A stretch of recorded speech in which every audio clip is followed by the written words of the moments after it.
गुरु प्यारी साध संगत जी, धन कृपाल जी, हम सब लोग परमात्मा को पाना चाहते हैं पर उसके लिए एफर्ट नहीं करना चाहते।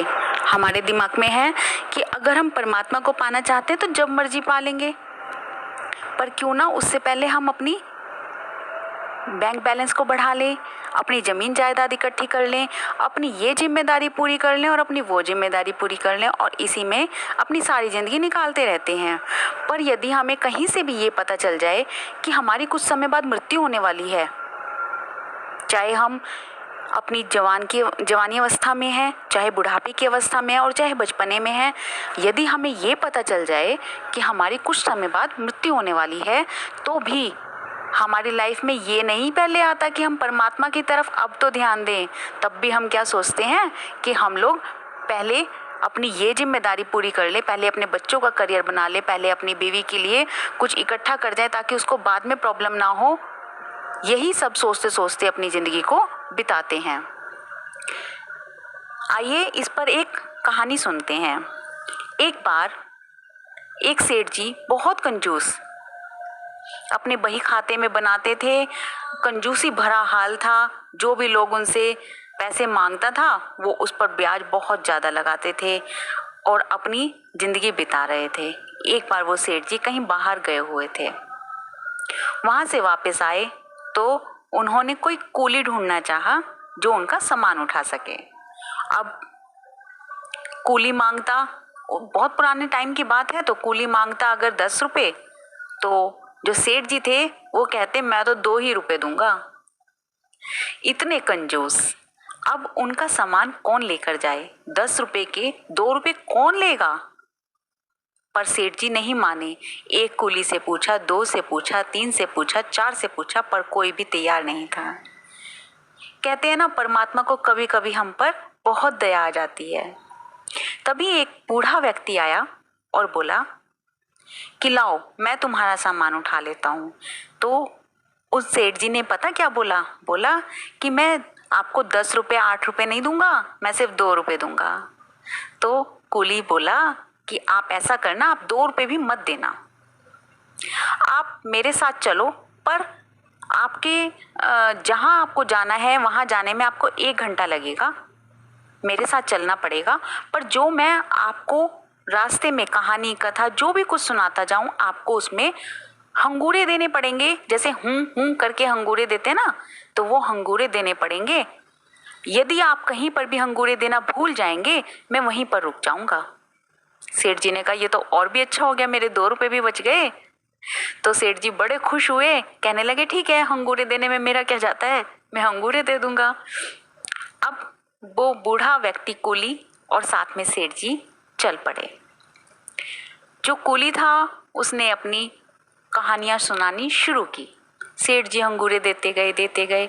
अब थोड़ा टाइम होता है, उसके बाद सेठ जी भी थोड़ा थक गए, उन्होंने अंगूरे देने बंद कर दिए, तो वो कूली व्यक्ति वहीं पर रुक गया। सेठ जी थोड़ा आगे तक चले गए, अपने ध्यान में मग्न थे। तब पीछे मुड़ के देखा कि कूली व्यक्ति तो मेरे साथ आ ही नहीं रहा। तब उन्होंने पीछे देखा तो कूली व्यक्ति तो वहीं पर खड़ा है। सेठ जी ने कहा क्या हुआ भाई, चलो। तो कूली व्यक्ति ने कहा आपने मुझसे कुछ वादा किया था सेठ जी। तो सेठ जी बोले क्या वादा किया था? कि आप मुझे अंगूरे देंगे, और आप तो चले जा रहे हो आगे। तो सेठ जी ने कहा कोई बात नहीं, यहाँ पर आ जाओ, मैं यहाँ से अंगूरे दूंगा। तो कूली व्यक्ति ने कहा नहीं नहीं सेठ जी, आपको वापस आना पड़ेगा, यहीं से आपको अंगूरे देने स्टार्ट करने पड़ेंगे, तब मैं आपके साथ चलूंगा। सेठ जी ने कहा चलो ये पागल ही सही, पर चलो यहाँ से मुझे अपने साथ लेके जा रहा है, कुछ पैसा नहीं लग रहा, कोई बात नहीं मैं थोड़ा पीछे आ जाता हूँ।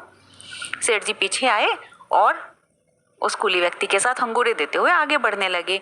अब जैसे जैसे सेठ जी अंगूरे देना भूल जाते, कूली व्यक्ति वही वाला रिपीटेड करता कि वहीं पर जाकर रुक जाता और सेठ जी को वापस जाना पड़ता।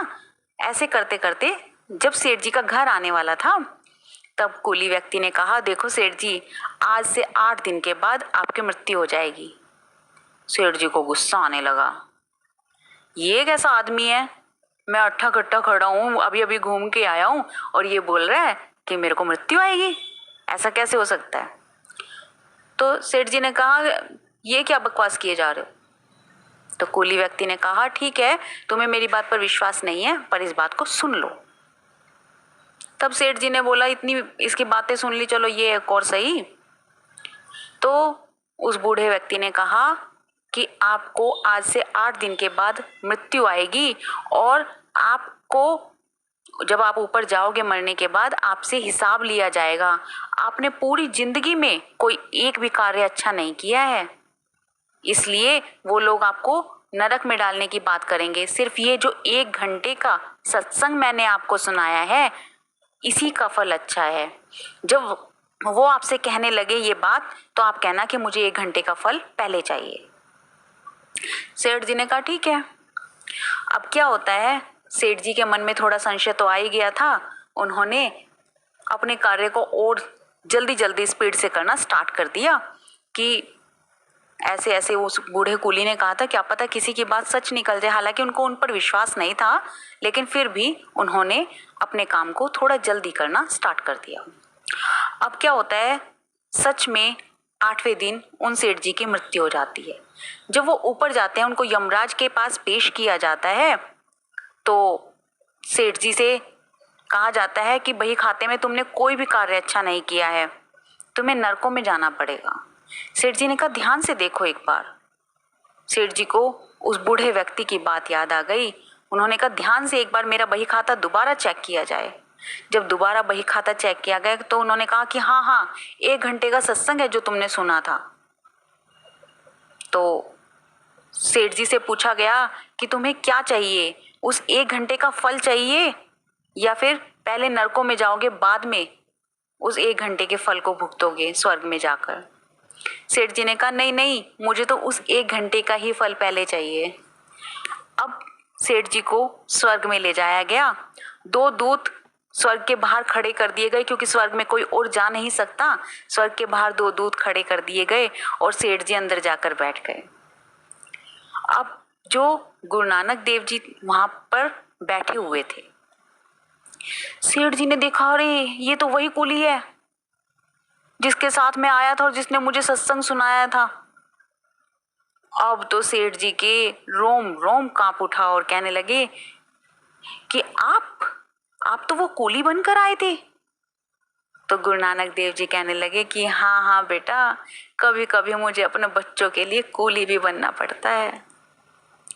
ये बात सुनकर सेठ जी की आंखों में आंसू आ गए कि आप पहले से मुझे ये बात बता देते तो मैं आपका इतना आदर करता, इतना सम्मान करता, तब तो मेरे पास कुछ था भी। अब तो मैं खुद ही खाली बैठा हूं आपके जरिए।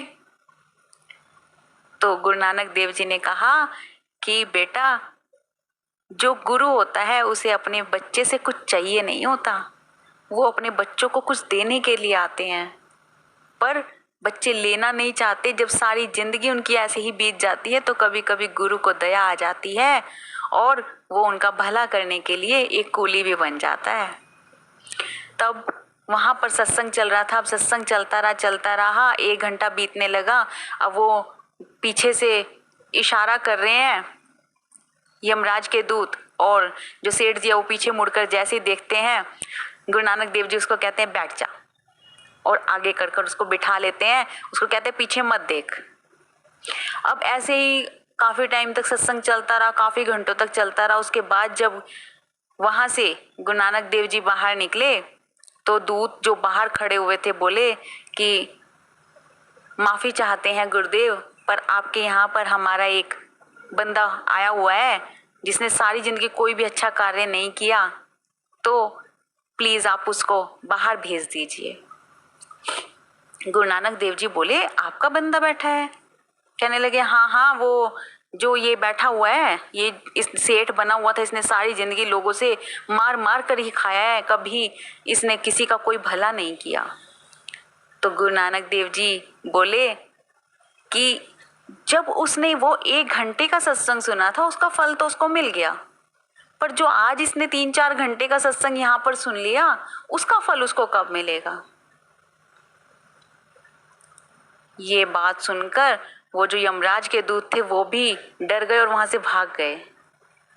तो कभी कभी गुरु को हम पर ऐसे दया आती है और वो हमारी एक पल में पूरी काया पलट देते हैं, पूरी जिंदगी पलट देते हैं। इसलिए गुरु की उस दया का, उस पल का इंतजार करो, गुरु के उस पल के लिए पात्र बने रहो, रिसेप्टिव बने रहो, ताकि जब भी वो दया हमारी तरफ आए हम उसके लिए पात्र बने हों और हम उसको एकदम से ग्रहण कर लें।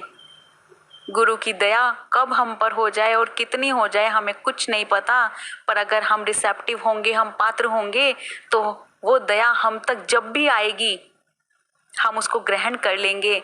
जैसे एक नल के नीचे एक बाल्टी अगर उल्टी करके रख दी जाए और नल अचानक से पानी आ जाए, नल खुल जाए, तो वो पानी बाहर ही बह जाएगा और हमें उसका कोई भी फायदा नहीं होगा। और अगर उसके विपरीत बाल्टी सीधी करके रख दी जाए तो वहां से जितना भी पानी आएगा वो बाल्टी भर जाएगी।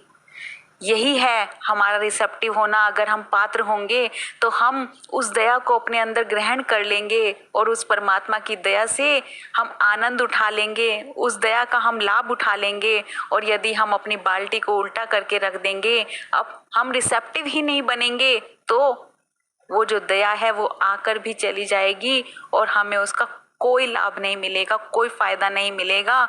गुरु हम पर संसार में दया करने के लिए आते हैं, उसकी दया को सार्थक करो, उसकी दया का लाभ उठाओ। यही हमारी जिंदगी है, इसी से हम परमात्मा को पा सकते हैं। Thank you.